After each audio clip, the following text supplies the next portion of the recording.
नमस्कार प्यारे बच्चों, मैं आरती आप सबका आरती एजुकेशन वर्ल्ड में स्वागत करती हूँ। बच्चों, आज की इस वीडियो में हम आपकी 9th क्लास की हिंदी विषय की वर्कशीट नंबर 35 करेंगे, जिसकी तिथि है 23 सितंबर 2020।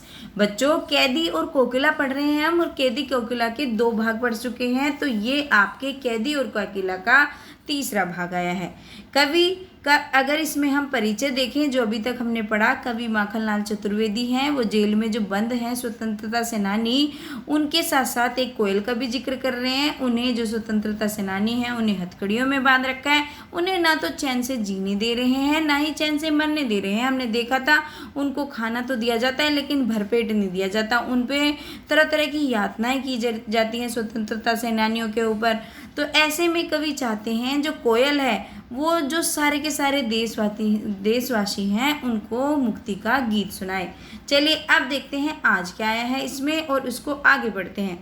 काली तू रजनी भी काली, शासन की करनी भी काली। अब वो कहते हैं, कोयल को संबोधित करते हुए कहते हैं, कोयल तुम खुद तो काली हो, रजनी भी काली, और जो ये रात है, रात भी काली हो रखी है, घोर काली है। शासन की करनी भी काली, और शासन जो है, जो मतलब ब्रिटिशर्स हैं, जो उनके ऊपर रूल कर रहे हैं, जो उन्हें यातनाएं दे रहे हैं, उनका कारण, उनकी जो करतूतें हैं, वो भी काली हैं।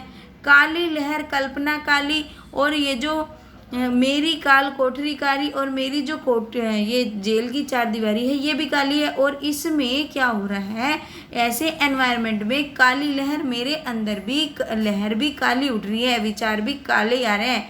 कल्पना काली, और कल्पनाएं भी अच्छा नहीं सोच पा रही, वो मतलब कल्पनाएं भी काली ही हो गई हैं। ठीक है, अंदर की कल्पनाएं भी काली हो गई हैं। टोपी काली कमली काली की, देखो हमने जो टोपी पहन रखी है वो भी काली पहन रखी है, और जो हमारी कमली मतलब कंबल है वो भी काला है। मेरी लोह संख्रला काली, और जो जेल में जो वो लोहे की जो जेल बनी होती है, आपको पता है, जिसके अंदर बंद होते हैं, वो जाली जो बनी होती है, जो सरिये लगे होते हैं, वो भी काले रंग के हैं। पहरे की हुकरती की बयाली, तिस पर है गाली ए आली, इस संकट सागर पर करने की मदबाती, कोकिल बोलो तो अपने चमकीले गीतों को।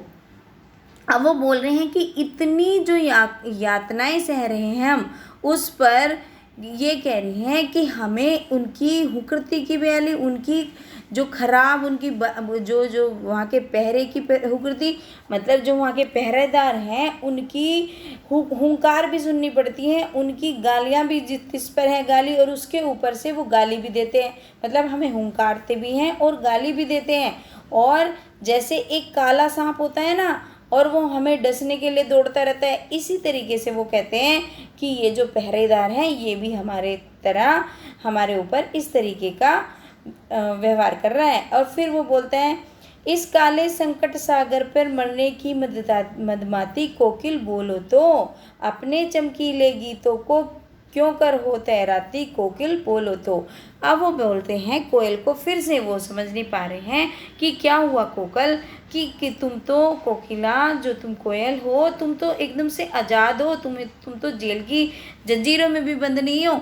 फिर तुम क्यों घूम घूम कर, जो इस जेल के ऊपर घूम घूम कर, मंडरा कर, अपनी मधुर आवाज़ में गीत क्यों गा रही हो। इस संकट में खुद को क्यों ले आई हो।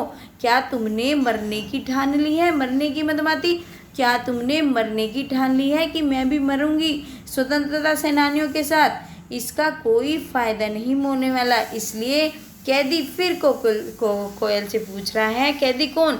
माखनलाल चतुर्वेदी खुद कोयल से पूछ रहे हैं कि कोकिल बताओ, तुम क्यों इस जो विपरीत परिस्थितियाँ बनी हुई हैं, जो ये विपरीत माहौल बना हुआ है कि हम लोग चारदीवारी में बंद हैं, सारा काला वातावरण है, तो तुम क्यों इसमें हमारे अंदर आज़ादी का भावना, जो आज़ादी की भावना है, स्वतंत्रता की मतलब ललक है, वो क्यों उत्पन्न कर रही हो।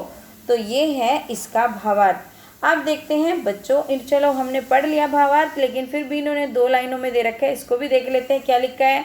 कवि माखनलाल चतुर्वेदी जी ने इन पंक्तियों में अंग्रेजी शासनकाल के दौरान जेलों में स्वतंत्रता सेनानियों के साथ हो रहे घोर अत्याचार का वर्णन किया है। हाँ, हमने देखा है काले रंग को हमारे समाज में फैले दुख और अशांति का प्रतीक माना गया है, इसलिए कवि ने यहाँ पर हर चीज़ को काला बताया है। ठीक है बच्चों, चलिए अब देख लेते हैं इसके क्वेश्चन आंसर, जो अब हमें बिल्कुल मुश्किल नहीं होंगे क्योंकि हमने अच्छे से इसकी व्याख्या पढ़ी है। कविता के आधार पर बताइए कि कवि की सारी कल्पनाएं काली हो गई है, ऐसा क्यों हुआ है? तो बच्चों इसका आंसर आप इस तरीके से लिखेंगे।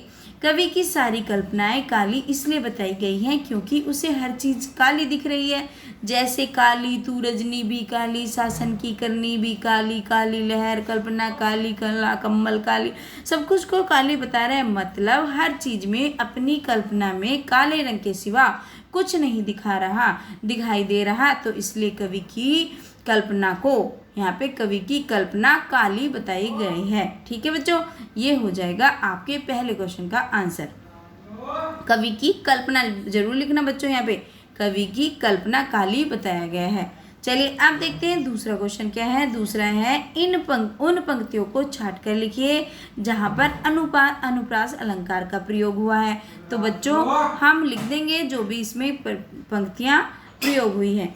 अनुप्रास अलंकार प्रयोग हुआ है कल्पना काली, क्योंकि क्या जो वर्ण का उसकी 2 बार पुनरावृत्ति हुई है, तो इस वजह से यहाँ पे अनुप्रास अलंकार है। हमने पढ़ा ही था अलंकार की वर्कशीट में कि जब एक ही वर्ण की बार बार आवृत्ति होती है तो वहाँ पर अनुप्रास अलंकार होता है। देखिए कोठरी काली में भी का वर्ण की 2 बार आवृत्ति हुई है, तो यहाँ पर भी अनुप्रास अलंकार होगा। कमली काली में भी समान है, और संकट सागर में भी सा वर्ण की बार बार आवृत्ति हुई है, तो यहाँ पर भी अनुप्रास अलंकार है। मदमाती क्योंकि माँ 2 बार आया है, तो यहाँ पर भी अनुप्रास अलंकार होगा। अनुप्रास अलंकार वहीं पर होता है जब एक ही वर्ण की बार बार आवृत्ति होती है, और आपको अब ये हमेशा याद रखना है। इन पंक्तियों में काला रंग किसका प्रतीक है? तो बच्चों आपको इसका आंसर ये लिखना है कि उपयुक्त पंक्तियों में काला रंग दुख, अशांति और बुरी भावना का प्रतीक है। ठीक है, काला रंग किसका प्रतीक है? दुख, अशांति और बुरी भावना का प्रतीक है। ठीक है बच्चों, तो ये हो गया आपके तीसरे क्वेश्चन का आंसर। बच्चों मैंने ये वीडियो पहले भी अपलोड करी है, लेकिन उसमें तीसरा क्वेश्चन छूट गया था, इसलिए मुझे दोबारा से आप लोगों के लिए अपलोड करनी पड़ी।